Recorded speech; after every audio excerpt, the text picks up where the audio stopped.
aktivitas yang ditunaikan setelah tidur itu disebut dengan hajada dalam bahasa Arab. Ha besar, jim, dal. Sudah? Ha, jim, dal. Kalau Anda ingin berusaha bangun setelah Anda tidur itu, misal, saya mau beraktivitas di malam hari. Saya berikhtiar untuk bangun. Saya usahakan serius. Harus bangun, harus bangun. Saya pasang alarm, saya siapkan baik-baik. Maka usaha untuk mewujudkan sesuatu dengan serius tambah tak di awal kata dasarnya, tak. Sudah? Harakatnya fathah. Setiap penambahan selalu umumnya harakatnya fathah, tak. Kemudian motivasi saya berlipat, saya mesti bangun nih, saya nggak boleh telat, motivasi berkali lipat. Tambah, ayo tambah, tambah, double. Beda dari biasanya. Double dalam bahasa Arab disebut dengan tasydid namanya, tasydid. Tambahkan tasydid sebelum huruf akhirnya. Ini huruf akhir dal, saya tambahkan sebelum huruf akhirnya, jim, pakai tasydid. Tahajjud. Sifatnya ganti fathah sebelum akhir dengan dhammah. Kalau dhammah apa harakatnya? A atau I? Saya cek dulu. Kalau fathah apa? A. Kalau kasrah? I. Kalau dhamma? Ingat ya, nanti setiap harakat itu penting dalam bahasa Arab. Kalau Bapak Ibu belajar filologi di bahasa Arab, itu setiap harakat ada maknanya. Saya kasih contoh cepat Ibu ya. Kalau Ibu misalnya ingin berbicara kasrah, ini harakat menunjuk pada perempuan umumnya. Tipis, kecil. I. Makanya kalau laki-laki fathah A, anta, perempuan I, anti. Laki-laki jazakallah khair, ka, perempuan I, jazakillah khair. I. Ingat Bu ya, jazaki untuk perempuan. Setiap yang ada I itu perempuan. A, laki-laki. Jangan lagi terjadi setelah saya mengajar selesai, datang sekolahan ibu mengatakan, Ustaz terima kasih, materinya bagus. Jazakillah khair. I. Saya masih pakai peci. Nah ya, nah itu. Jadi kalau paham itu semua, mudah mengaplikasikannya. Bapak pulang malam-malam dari sini, sholat sendirian zikir. Begitu pulang jam 3 malam-malam. Di situ ada misalnya pas di tengah jalan, ada suara, nggak usah panik, kasroh ya. Udah. Nah, sini.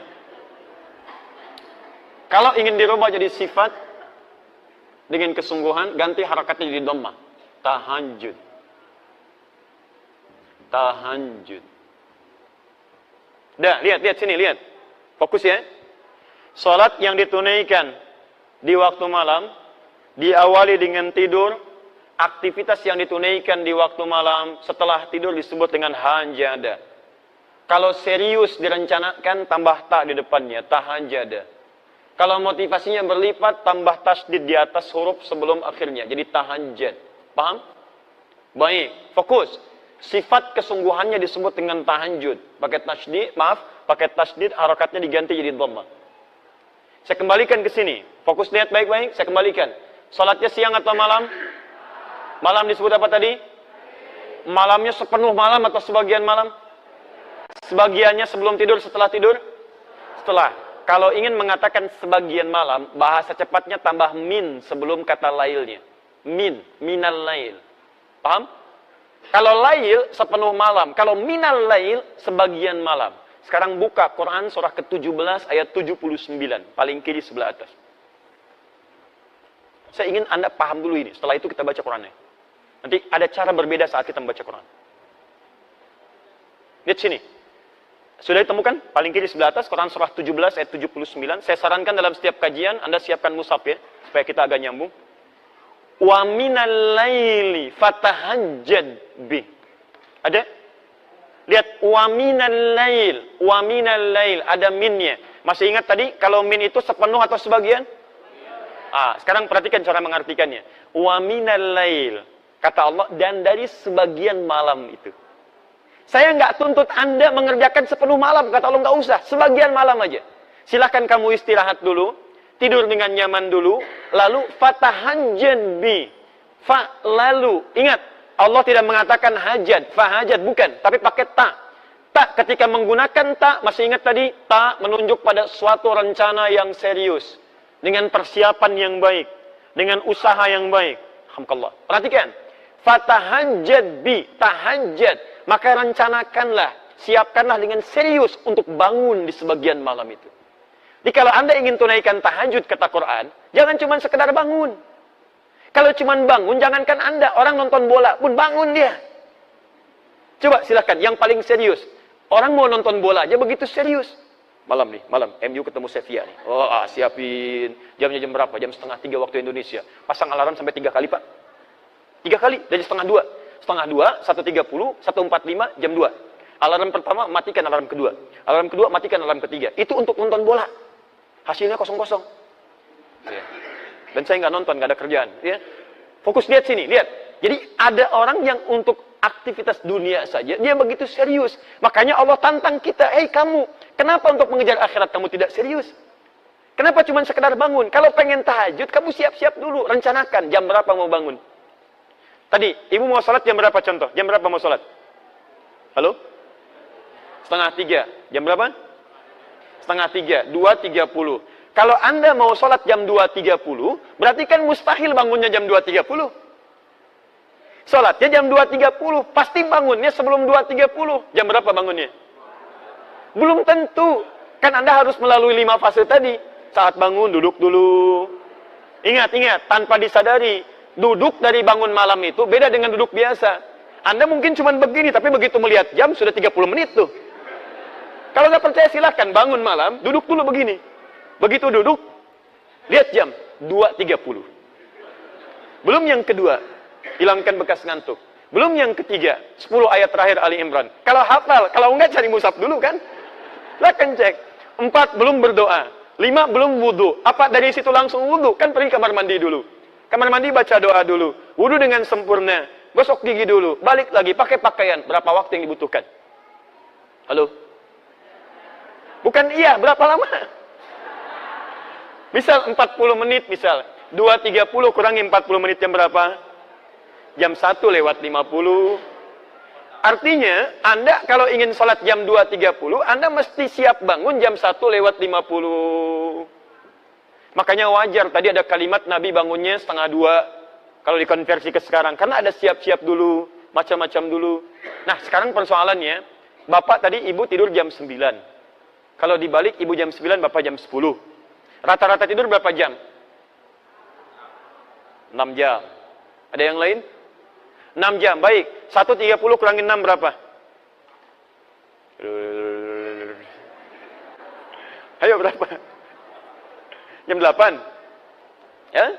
Jam 8 ya. Berarti begitu selesai Isya langsung tidur tuh. Lihat Isya tadi kan selesai jam 20 kan? Kalau Anda ingin bangun jam 1.50 artinya jam 8 Anda jangan kerjakan apa-apa lagi. Jelas ya? Ingat baik-baik. Kalau Anda punya kebiasaan tidur 6 jam, jadi tidur 4 jam, berarti 2 jam nanti di siang akan menuntut Anda untuk beristirahat. Karena metabolisme tubuh kita akan menyesuaikan, menuntut kita untuk meminta waktu itu. Karena itu kita harus konsisten. Kebiasaan Anda tidur berapa jam? 6 jam. Saya mau bangun jam 1.50. Untuk sholat jam 2 lewat 30. Artinya, kurangi 6 jam di situ, ba'da Isya, selesai, kemudian langsung istirahat. Pada waktu yang ditentukan. Jelas? Baik, fokus. Sholat tahajud paling lama berapa menit? Nanti kita akan lihat saat masuk caranya ya. Jangan-jangan sholat jam 2.30, selesai jam 3 gitu ya. Masya Allah. Tidur lagi, bangun jam 6. Ini yang jadi masalah. Sekarang belum selesai, ingat belum selesai. Kita sampai tuntas. Kalau mau belajar bahasa Quran, setiap harakatnya bisa punya makna. Sekarang lihat. Fokus. Lihat sini. Taknya sudah selesai. Tak, rencanakan, siapkan. Tasdidnya apa? Tadi masih ingat tasdid artinya apa? Motivasi berlipat. Nah, ini bahasa Quran yang sangat indah. Secara psikologi bisa dijelaskan dengan baik. Kalau kita ingin semangat mengerjakan sesuatu, kita mesti punya motivasi. Sama Bapak Ibu kalau nggak punya motivasi ke sini, siapa yang mau datang ke sini? Apa yang bisa memaksa Anda mengalahkan tidur siang dibandingkan datang ke sini? Kadang-kadang sampai datang, kantuk juga ditahan-tahan. Yang penting bisa hadir. Apa motivasinya? Sama malam juga begitu kata Quran. Kalau Anda tidak punya motivasi menunaikan ibadah, nggak ada semangat bisa datang dengan baik. Maka dari itu ketika Allah menghadirkan tasydid, fatahajjad, ada tasydidnya di sini. Maka dihadirkanlah kemudian motivasi pada kita. Ayat selanjutnya, teruskan ayatnya. Saya agak percepat.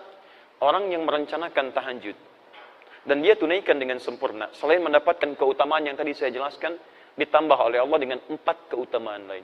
Allah berikan 4 keutamaan pada orang yang tahajud yang tidak diberikan pada yang tidak tahajud. Jadi kalau Anda sholat fardu yang 5 waktu, khusyuk sholatnya, sampai menangis, sampai khusyuk luar biasa, tapi Anda tidak tahajud, Anda tetap tidak akan mendapatkan 4 kemuliaan ini. 1. Saya pindahkan di sini. Apa motivasi yang bisa membuat kita kuat menunaikannya? 1. Asa ayyab'athaka rabbuka maqaman mahmuda. Teruskan ayatnya. Jadi Quran surat 17 ayat 79 sampai dengan 80. Teruskan. Wa minal laili fatahajjad bihi nafilatan lak. Ayo di antara sebagian malam, jangan semuanya. Kamu tidur dulu, istirahat dulu. Dan rencanakan yang serius, hadirkan motivasi untuk menunaikan salat di malam hari, tahajud. Itu memang cuma nafilah kata Quran, tambahan. Hukumnya sunnah. Tapi lihat, 1. Walaupun cuma nafilah hukumnya sunnah, asa ayyab'athaka rabbuka maqaman mahmuda. Orang yang konsisten menunaikan ibadah ini, maka Allah akan berkenan mengangkat derajat atau aktivitasnya di tempat yang terbaik. Singkatnya, orang yang rajin tahajud akan diangkat derajatnya oleh Allah dengan menempatkannya di karir terbaik dalam aktivitas kehidupannya. Karir terbaik.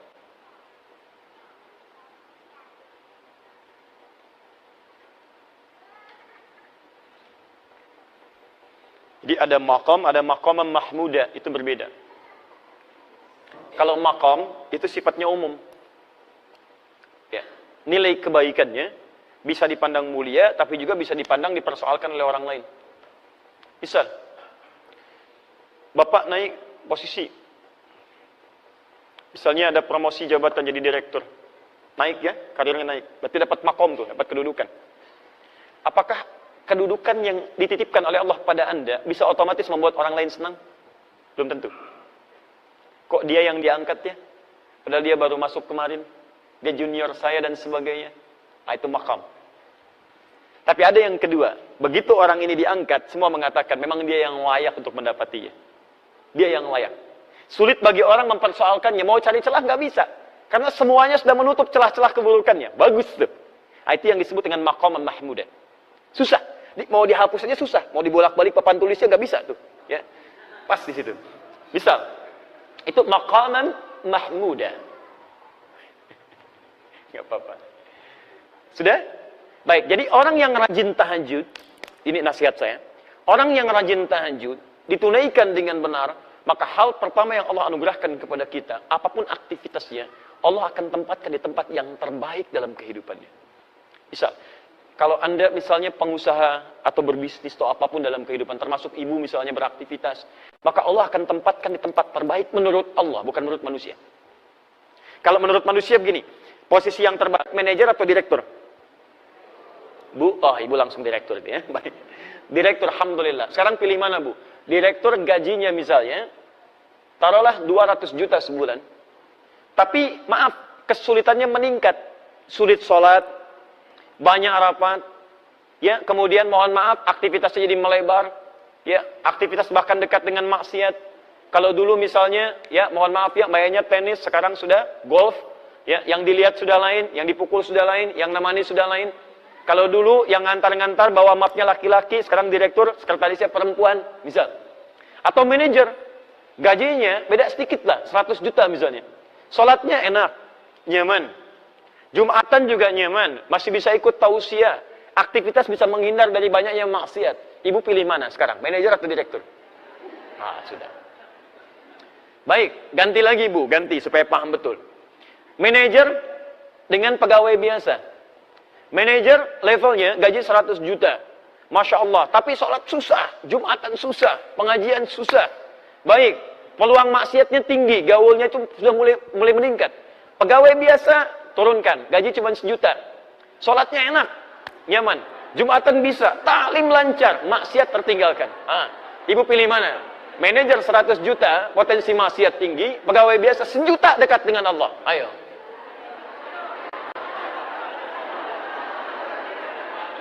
Dia pilih yang ketiga Pak, manajer tapi dekat dengan Allah katanya. Nah, kadang begini Pak, kadang-kadang dalam kehidupan itu seperti itu. Ada yang levelnya ingin tinggi, kata Allah kamu jangan di sini. Kalau kamu naik ke sini, kamu cuma keinginan, tapi ke depan kamu tidak tahu apa yang terjadi. Jabatan ini banyak diincar, tapi peluang keburukannya banyak. Banyak proyek yang tidak jelas. Di pergaulannya akan banyak maksiatnya. Kamu akan tertinggal banyak ibadahnya. Maka Allah tempatkan Anda, bahasa orang lain cuma wakil. Tapi wakil itu, dunia dicukupkan, akhirat enak, keadaan nyaman. Bukan berarti nggak sampai level tertingginya, bukan. Tapi Allah memberikan karir terbaik menurut Allah Subhanahu wa Ta'ala. Itu yang disebut dengan maqam mahmudah. Paham ya? Baik, saya pernah berikan ini, nasihat ini pada seseorang, dan luar biasa, Pak, karirnya cukup bagus, dan hebatnya, setiap kali akan promosi jabatan, orang keluarkan biaya ini itu, masuk ke DPR, kemudian diuji lagi, keluar biaya ini itu, orang ini tidak. Nggak pernah mengeluarkan uang sepeser pun. Walaupun kedudukannya tinggi, tapi nggak pernah mencapai level yang tertinggi. Direktur utamanya tidak. Wakil direktur. Tapi alhamdulillah, nikmat juga, kerjaan zaman, ya, dan ditunaikan ibadah dengan baik. Paham ya? Masya Allah. Ya kalau bisa direktur dengan tahajudnya itu lebih bagus kan? 2. Itu baru 1. Oh, sebentar. Sebelum kedua, saya lihat juga teman-teman yang mahasiswa. Saya pernah praktekkan ayat ini saat sedang belajar. Itu Masya Allah itu ya. Ada perbedaan. Saran saya, kalau Anda masih belajar, juga kita beraktivitas, tolong jangan tinggalkan tahajud. Akan ada bedanya. Semua orang-orang pintar, orang-orang hebat, termasuk tokoh-tokoh kita. Ya, mohon maaf, pendahulu-pendahulu kita, orang-orang hebat luar biasa, pendiri negeri ini, itu demi Allah saya katakan, mereka hampir tidak pernah meninggalkan tahajud. Anda kenal Jenderal Sudirman? Kenal di mana? Luar biasa. Itu Masya Allah. Ya, beliau ketahanan hidupnya luar biasa, bergelir ya, sebagian dari tubuhnya, bagian organ pentingnya sudah hilang. Tapi tahukah Anda, kalau beliau senantiasa berzikir di hadapan Allah Subhanahu wa Ta'ala, bangun malam menunaikan ibadah, berdoa dengan baik dan sebagainya. Bagaimana anugerah Allah kepada beliau? Kiai Haji Agus Salim menguasai berapa bahasa, diplomat paling ulung, beliau menjaga syariat, bagaimana bangun malamnya. Silahkan cek. Para pendahulu kita luar biasa. Saya tidak mengambil contoh di luar supaya menghidupkan kebiasaan di bangsa kita. Sekarang kita butuh orang baik. Yang pintar sudah banyak. Berapa banyak ahli hukum yang dihukum? Banyak. Berapa banyak ahli ekonomi yang belum bisa mengangkat ya kehebatan ekonomi kita. Yang kita butuhkan sekarang orang pintar yang mulia, yang baik. Maka kita ambil contoh orang dulu untuk kita hidupkan di masa kini. Anda kalau tidak percaya silahkan cek menteri-menteri di awal masa-masa Indonesia. Bagaimana mereka tawadhu'nya. Bagaimana mereka hidup dengan bersahajanya. Siapa Bung Hatta? Anda cari lagi. Bagaimana beliau begitu jujurnya sampai ditanamkan pada putrinya. Ketika menerima kertas akan nulis surat, kata bapaknya, ini kertasnya kertas siapa? Kertas dari KBRI saya pinjam. Jangan gunakan fasilitas negara untuk kepentingan pribadi. Anda bisa bayangkan, putrinya mau menulis surat kepada bapaknya, menggunakan kertas untuk kertas negara. Di KBRI dia mau pinjam. Kata bapaknya, jangan gunakan kertas negara untuk kepentingan pribadi. Anda bisa bayangkan. Anda kenal M. Nasir, Perdana Menteri pada saat itu. Bagaimana hidupnya diabdikan untuk bangsa. Levelnya luar biasa. Qurannya, hadisnya, prakteknya sampai dihormati di Timur Tengah. Hanya cukup kalimatnya bisa menggerakkan Timur Tengah pada saat itu. M. Nasir. Tahukah Anda setelah selesai jabatannya cuma sepeda yang ditenteng di tangannya. Dan tidak memiliki rumah pada saat itu. Itulah yang kita butuhkan saat ini. Makanya bangsa kita terangkat mulia. Dan saya punya keinginan kita berubah jadi baik. Ketika kita baik, semua akan terangkat dalam kebaikan. Itu poinnya. 2. Wa qur rabbi adkhilni mudkhalas sidqin. Dan katakan Muhammad, Rabbi adkhilni mudkhalas sidqin. Ya Allah, mohon bimbing aku mengawali pekerjaan dengan baik. 1, mendapatkan karir terbaik. Saya terjemahkan pakai terjemah balaghah ya, bukan terjemah biasa. Ya, kalau terjemah biasa mungkin bisa beda kelihatannya. Saya terjemahkan pakai terjemah ilmunya, pakai balaghahnya. 2, mendapat bimbingan Allah. Bimbingan Allah. Bapak kerja dibimbing pimpinan, mudah pekerjaan. Siapa yang tidak mudah dibimbing Allah Subhanahu wa Ta'ala? Dan lihat bedanya ya. Jadi kalau Allah bimbing seorang hamba, bimbingan itu disebut dengan hudan namanya, hudan. Ada yang sifatnya meningkatkan keimanan, jadi iman semakin kuat. Punya kecenderungan untuk mendekat pada Allah. Contohnya Quran, surah ke-18, ayat ke-13, untuk para pemuda. Ada pemuda yang dibimbing Allah, meningkat keimanannya. Disebut dengan Ashabul Kahf. Innahum fityatun amanu birabbihim wazidnahum huda. Ya, ada pemuda yang keimanannya bertambah karena mendapat petunjuk Allah Subhanahu wa Ta'ala. Ada kedua, hudan di situ adalah bimbingan untuk meningkatkan ibadah. Ada perubahan dalam hidup, seakan-akan sekarang ingin rajin ibadah. Dulu cuman salat fardu sendirian, sekarang pengen berjamaah, pengennya di masjid. Dulu jarang baca Al-Quran, sekarang pengen baca Quran, bahkan pengen menghafal, pengen sedekah, pengen puasa sunnah. Itu juga hudan yang kedua. Dalilnya di Al-Baqarah ayat 2 sampai dengan ayat yang ke-5-nya. Dzalikal kitabu la raiba fih hudan lil. Ketika hudan disebutkan pada muttaqin, apa bentuknya? Peningkatan amal saleh. Alladzina yu'minuna bil ghaib wa yuqimunas shalah wa mimma razaqnahum yunfiqun, dan seterusnya ayat. Ada hudan yang ketiga, ini yang paling dahsyat. Bimbingan Allah dalam semua level kehidupan. Bahkan bimbingannya nempel begini. Perhatikan sini. Ini apa? Ini apa? Mic. Spidolnya di mana? Di atas mic. Sekarang spidolnya di mana? Di atas mic. Dua-duanya di atas. Perbedaannya apa? Menempel dengan tidak. Kalau seperti ini, kita katakan dalam bahasa al-qalam fauqa mikrofon, fauqa mukabbirus shaut. Spidol berada di atas mikrofon. Tapi kalau kita katakan begini, kalimatnya berubah. Al-qalam ala mikrofon. Ala. Spidol berada di atas, nempel dengan mikrofon. Perhatikan, kalau saya taruh di atas begini menggantung, mikrofonnya saya geserkan begini, tetap ininya menggantung kan? Menggantung, menggantung, menggantung. Kalau saya terpisah jauh berarti sudah terpisah dari sini kan? Lihat sini. Ini di atas. Saya geser sini, ini masih di atas. Saya geser sini, masih di atas. Tapi kalau saya geser begini, sudah terpisah. Tapi kalau begini, mau digeser kemanapun, ikut dia.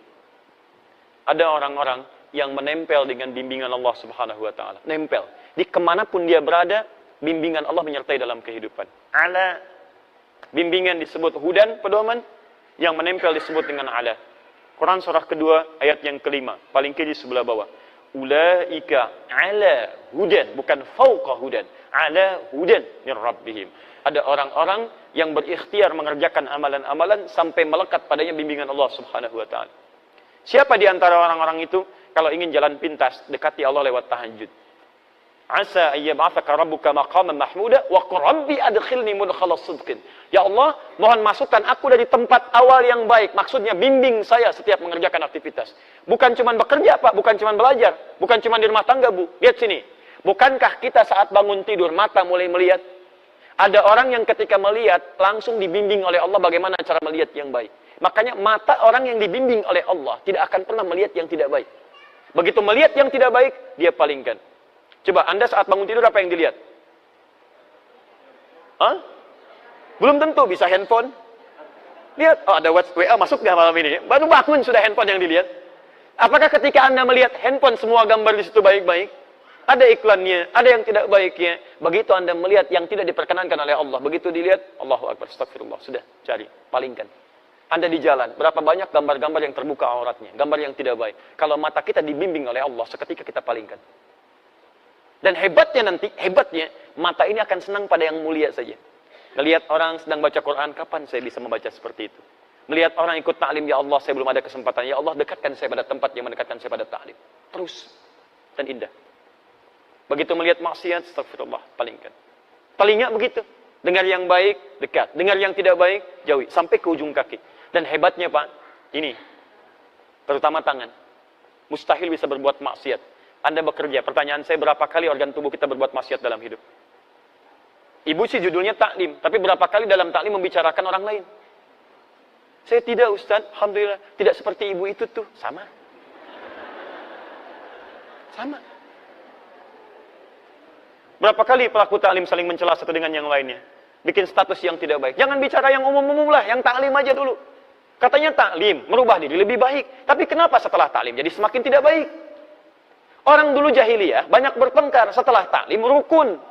Aus dengan Khazraj 120 tahun. Dendamnya kesumat tuh. Luar biasa. Sampai turun Quran melukiskan bagaimana dendam mereka. Kalau disediakan materi semuka bumi untuk mengupas itu, menjadikan mereka nyatu kembali, kata Quran nggak akan bisa. Saking kesumatnya dendamnya. Turun Quran surah ke-8 ayat ke-63. Lau anfaqta ma fil ardi jami'a ma allafta baina qulubihim. Kalau engkau infakkan semua yang kau miliki di bumi, nggak akan bisa nyatukan mereka. Tapi apa yang terjadi?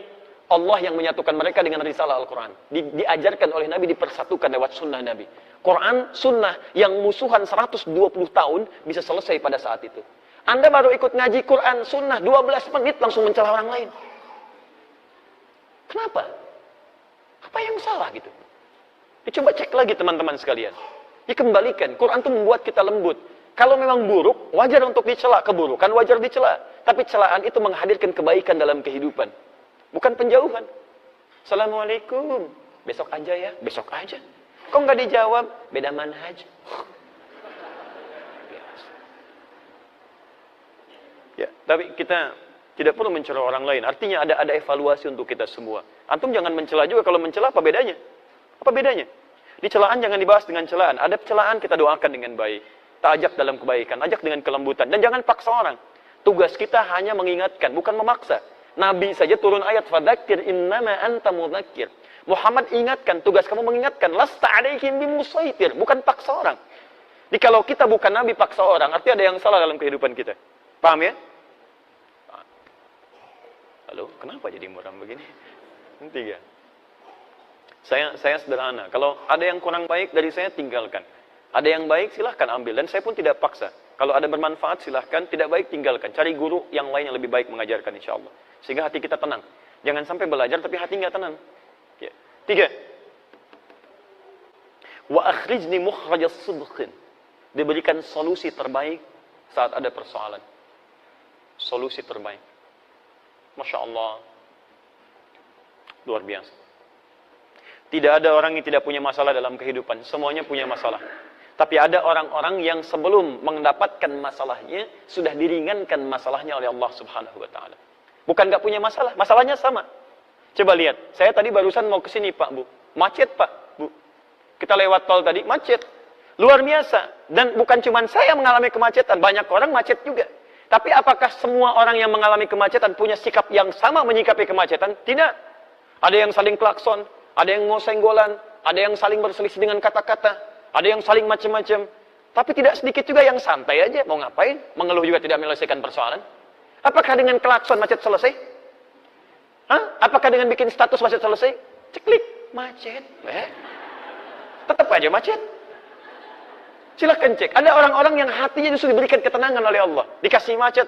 Alhamdulillah ya Rabb, macet. Alhamdulillah. Luar biasa. Quran bisa dihafalkan. Begitu sampai ke tujuan 30 ayat. Bayangkan. Kalau manhaj diterapkan itu 10 ayat akhir Ali Imran. Selesai itu. Ini sudah 1 tahun belum selesai-selesai. Apa butuh kemacetan tiap hari? Jelas ya? Jadi enak. Jangan dikira level ustadz gak punya masalah. Banyak masalahnya. Kadang-kadang jangankan masalah pribadi. Masalah jamaah. Ya dipersoalkan juga. Silahkan cek. Bukankah kalau anda banyak pertanyaan masalah diserahkan pada ustadz? Bukan nggak punya masalah, tapi ada orang-orang tertentu ketika anda dekati Allah dengan sesuatu, Allah ringankan persoalannya. Itu janji Allah. Janji Allah. Lihat, contoh, kita ambil dalilnya. Quran surah ke-65, di akhir ayat kedua, di awal ayat ketiga. Kita hafal ayatnya. Wa may yattaqillaha yaj'al lahu makhraja wa yarzuqhu min haitsu la yahtasib. Wa may yattaqillaha, siapa yang bisa meningkatkan takwanya kepada Allah? Tingkatkan. Fi'il mudhari itu progresif naik. Tingkatkan. Yaj'al lahu makhraja. Makhraja, lihat. Yattaqillah yaj'al lahu makhraja. Wa may yattaqillah yaj'al lahu makhraja. Makhraja. Ini yang kita jadikan nasab. Wa yarzuqhu min haitsu la yahtasib. Perhatikan. Lihat persamaannya. Siapa yang bisa meningkatkan takwanya kepada Allah, takwa tingkatkan kepada Allah. Persamaannya lihat. Yaj'al lahu makhraja, kami berikan solusi, jalan keluar dari setiap persoalan yang dihadapi. Dan kalimatnya tidak menggunakan alif lam. Makhraja bukan al-makhraj, makhraja. General, umum, nakirah. Artinya persoalan apapun dalam kehidupan sepanjang Anda tingkatkan takwa, diberikan solusi. Jadi sederhana sebetulnya, kalau Anda punya masalah dalam hidup, Anda punya problem, dimanapun tuh, di rumah tangga, di pekerjaan, kehidupan sosial. Sederhana solusinya, tingkatkan takwa, kata Allah, saya urai masalah Anda. Biayanya tidak mahal, tenaganya tidak banyak. Jadi kalau Anda punya masalah dalam hidup, kedudukan tinggi, harta melimpah, cuman masalah nggak pernah tuntas, coba cek. Barangkali bukan kurang terhormat Anda, barangkali kurang takwa. Bukan kurang kaya, barangkali kurang ini, kurang takwa. Ini poinnya. Nah sekarang, Ya Allah, kalau saya ingin tingkatkan takwa, bagaimana caranya? Banyak. Disebutkan 115 kali kata takwa dalam Quran setidaknya. Tapi cara cepatnya, perhatikan. Ketika menyebutkan takwa, masih ingat tadi? Quran surah 51, ayat 15 sampai dengan ayat 18 tadi? Innal muttaqina fi jannatin wa uyun. Ada orang-orang takwa tinggalnya di taman surga. Akhidhina ma atahum rabbuhum. Innahum kanu qabla dhalika muhsinin. Mereka itu, Masya Allah, mengambil segalanya dari Rabbnya. Nikmatnya langsung dari Rabbnya. Mereka di dunia itu orang-orang yang muhsin. Siapa mereka? Ayat 17-nya. Kanu qalila minal laili ma yahja'un. Bahasa cepatnya, mereka rajin tahajud. Orang takwa, rajin tahajud. Kata Quran, tingkatkan takwa. Apa di antara takwa amalannya? Tahajud. Lihat, perhatikan. Yaj'al lahu makhraja. Orang meningkatkan takwa, diberikan solusi jalan keluar. Ketika Anda tahajud, lihat bagian ketiganya. Wa akhrizni mukhraja sidqin. Mukhraja sidqin.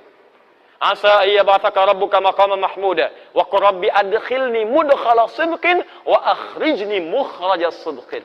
Makhraja, jalan keluar. Kalau jalan keluar itu langsung dibimbing, langsung dibimbing, langsung dibimbing. Rubah kalimatnya dari kata makhraj jadi mukhraj. Makhraj, mukhraj.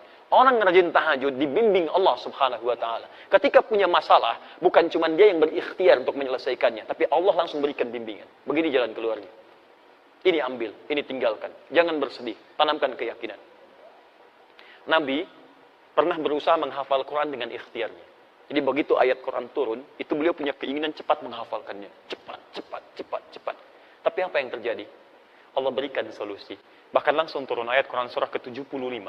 Ayat 22 sampai 23. Ayat 16 sampai 18, maaf. Ayat 16 sampai 18. Lihat kalimatnya. La tuharrik bihi lisanaka lita'jala bi. Muhammad, kamu gak usah cepat-cepat menggerakkan lisan untuk sekedar ingin cepat menghafalkannya. Biasanya para penghafal kalau ingin segera cepat menghafalkan kan suka cepat mengucapkannya kan. Inna fi khalqis samawati wal ardi wa ikhtilafil laili wan nahari laayatin liulil albab, laayatin liulil albab, laayatin liulil albab. Ulang gitu kan? Tayyib. Lihat sini. Nabi Muhammad tidak. Muhammad jangan cepat-cepat gerakan lisan untuk cepat menghafalkannya. Inna alaina jam'ahu wa qur'ana. Biarkan kami yang menghimpun Quran dalam jiwamu. Fa idza qara'nahu, bagaimana cara menghimpunnya? Allah akan bimbing bacaannya. Jadi begitu dibacakan, dibimbing, fattabi' Qur'ana. Kamu ikuti saja bimbingan bacaan itu. Ini ada orang-orang yang menghafal Qur'annya, bukan cuma dia berikhtiar menghafal, tapi Allah tanamkan bacaan Qur'annya. Jadi ketika dia baca ada bimbingan dalam jiwanya. Cepat seakan-akan mengalir begitu deras. Kami pernah ambil manhaj ini, diterapkan kemudian dan jadi buku, itu yang kita bahas setiap pekan, setiap Kamis malam Jumat lewat Akhir TV ba'da maghrib. Dan jadilah kemudian pedoman menghafal Quran dalam 30 hari. Sekarang Pak, ada perlomba-lomba orang menghafal Quran, bukan hitungan masa 2 tahun lagi. Ada yang 27 hari, ada yang 25 hari. Saya bermohon pada Allah, semoga Anda termasuk bagian darinya insya Allah. Dan tidak cukup dengan amin. Mulai dulu menghafal. Mulai. Ya, ambil, kan kita sudah bagikan bukunya gratis itu ya. Lihat sini, fokus teman-teman. Apa amalan Nabi, sampai Allah berkenan, memudahkan urusannya, gak usah capek. Apa amalannya? Ternyata salah satunya, bukankah Nabi orang yang paling kuat tahajudnya? Bukankah Nabi orang yang sampai bengkak-bengkak dalam rakaat pertamanya? Nanti saya bahas ketika sampai pada caranya. Dan ayat ini turun, Quran surah 17 ayat 79 sampai 80 ini, bukankah ayat itu diturunkan untuk mengisahkan peristiwa ditolongnya Nabi dalam pengepungan pada saat itu oleh 100 pemuda, pasukan khusus pada saat itu. Jadi kalau sekarang kita di komplek angkatan laut, ada pasukan khususnya, yang hantu laut luar biasa, terbaik di dunia, Denjaka. Ya, detasemen Jala Mangkara, kalau dulu itu misal seperti itu 100 orang. Pedang terhunus, jangankan manusia. Kata sejarawan mengatakan, ini hewan lewat ketahuan. Hewan saja. Bahkan mengatakan lalat itu datang sudah ketahuan. Dan Nabi SAW dikepung di dalam rumah itu. Jadi ini ada rumah, kediaman, di dalamnya ada 3 orang, Rasulullah SAW, Abu Bakar radhiyallahu ta'ala anhu, Ali bin Abi Thalib radhiyallahu ta'ala anhu. Dua-duanya orang terkasih Nabi. Dan tidak boleh memisahkan satu di antara keduanya. Karena dua-duanya dipuji Nabi, punya kemuliaan tingkat tinggi luar biasa. Abu Bakar, apa dibandingkan dengan kita? Hei orang-orang yang seringkali mencela Abu Bakar, apa faedah Anda di hadapan Abu Bakar radhiyallahu ta'ala anhu? Beliau itu menantu Nabi, mertua Nabi, sahabat Nabi. Dipilih oleh Nabi menemani Nabi ke Madinah. Kalau bukan orang biasa, itu mustahil dipilih Nabi. Kenapa beliau yang dipilih? Dipilih Nabi, menemani Nabi. Orang yang pertama kali, termasuk pertama beriman kepada Nabi. mengorbankan hartanya untuk dakwah Nabi, menemani Nabi sampai dengan ke Madinah, menjadi mertua Nabi sallallahu alaihi wasallam. Saat wafat makamnya di samping Nabi, hidup dengan Nabi di dunia, kuburnya di samping Nabi, dan di akhirat bersama Nabi sallallahu alaihi wasallam. Lantas Anda dengan mudah mengatakan celaan kepada sahabat Abu Bakar. Anda siapa? Sahabat Nabi bukan, menemani Nabi tidak, berinfak untuk dakwah Nabi juga tidak, mertua Nabi bukan, tetangga Nabi bukan, kerabat Nabi bukan. Wafat Anda jauh dari makam Nabi, dan belum ada ayat turun menjamin surga Anda. Anda siapa? Abu Bakar. Kedua, Ali bin Abi Thalib. Duhai yang merendahkan sahabat Ali bin Abi Thalib. Anda siapa? Ali bin Abi Thalib termasuk keluarga Nabi. Pemuda yang sangat luar biasa. Dipuji Nabi. Dan dipilih untuk mendampingi putri terkasih Nabi. Kalau bukan orang yang luar biasa, mustahil dipilih. Masa mau titipkan pada yang lain? Yang dipilih Ali bin Abi Thalib. Jenius orangnya. Pemuda ahli surga. Luar biasa. Dipilih. 3 orang berada di situ. 3-3-nya mulia. Tapi hebatnya, ketika Nabi mengetes wala wal bara, itu luar biasa. Kata Nabi, Abu Bakar, ikut saya. Temani saya hijrah. Siap ya Rasulullah. Ali, kamu tidur. Ini yang hebat. Ali, kamu tidur di tempat saya ini. Lakukan penyamaran. Tidur. Dan itu kan tempat tidurnya Nabi yang diincar taruhannya nyawa. Dan hebatnya sahabat Ali tidak protes. Sayyidina Ali radhiyallahu ta'ala enggak protes. Ya Rasulullah, jangan saya lah. Abu Bakar aja yang tuaan dikit. Misalnya tidak. Tidak. Abu Bakar, ikut saya. Kamu tidur. Tapi kisahnya bukan di situ. Kisahnya, kok bisa pasukan khusus yang tahan dari kantuk dan macam-macam, tiba-tiba bisa dibikin kantuk pada saat itu. Waktunya tiba, lenggang aja keluar, walaupun gak bawa kangkung. Silahkan cek. Jalan keluar. Nabi SAW dengan sahabat Abu Bakar, keluar dari situ. Penjagaan 100 pemuda, pedang terhunus. Tiba-tiba keluar begitu saja. Ditutup pandangannya.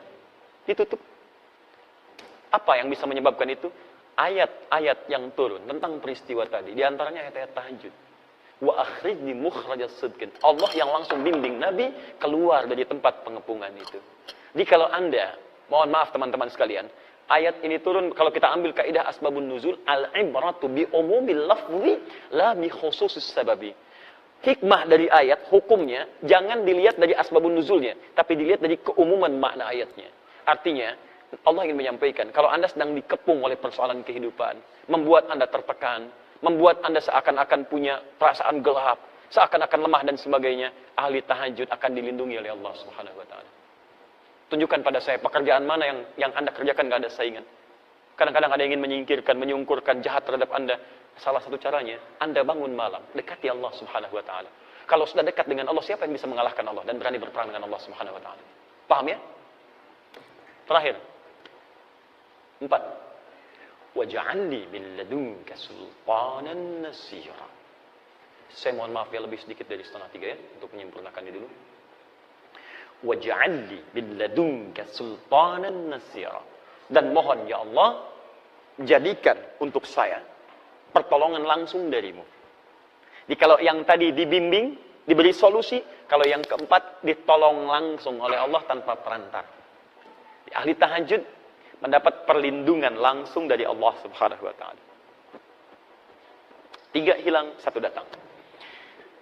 1, 2, 3, 4. Karir terbaik, bimbingan dari Allah, solusi. Yang keempat, mendapat perlindungan dari Allah Subhanahu wa taala. Masya Allah. Kalau sudah seperti itu, apalagi yang disoalkan? Maka Anda semua akan mengatakan, kalau nggak percaya, lakukan dulu. Maka ketika Anda sudah mendapatkannya, Anda akan mengatakan, wa qul ja'al haqq wa zahaqal batil, innal batila kana zahuqa. Benar memang yang datang dari al-haq, sungguh benar dari Allah Subhanahu wa taala. Kebatilan akan hilang. Kebatilan dari perasaan saya, kebatilan dari pikiran saya, kebatilan dari tindakan saya, dan kebatilan yang datang dari banyak orang hilang semua dengan kedekatan kita bersama Allah Subhanahu wa taala. Jelas? Dulu ada slogan, bersama kita bisa.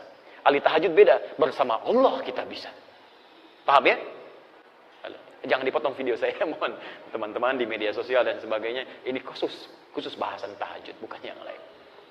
Sudah? Jelas sampai sini? Baik.